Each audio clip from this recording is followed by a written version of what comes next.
Now, as pressure mounts on Israeli Prime Minister Benjamin Netanyahu to prioritize the release of Israeli hostages, Israeli public opinion now appears to be shifting for a prisoner swap.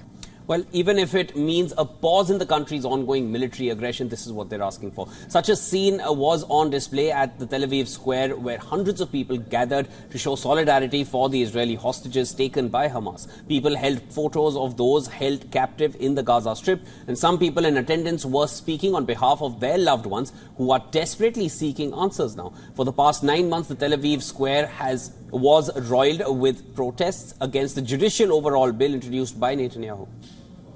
On the other hand, red balloons adorned the auditorium of Jerusalem's International Convention Center. This was done to raise international awareness on behalf of the Israeli hostages. The organizers placed more than 3,000 balloons on the auditorium seats, along with hundreds of placards bearing the names and faces of the Israeli hostages.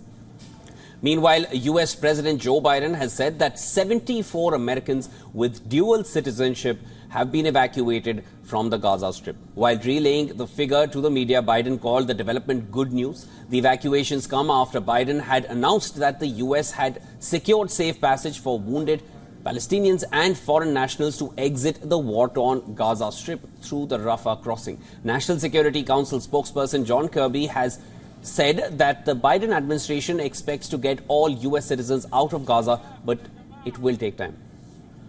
Now, this comes as US Secretary of State Antony Blinken is on his way to Israel. While speaking to reporters, Blinken said discussions will focus on the future of Gaza when and if the Hamas militants are defeated. Blinken also emphasized on getting more humanitarian aid into Gaza and ways to also ensure that the conflict does not spread. The top American diplomat is also set to visit Jordan following his trip to Israel.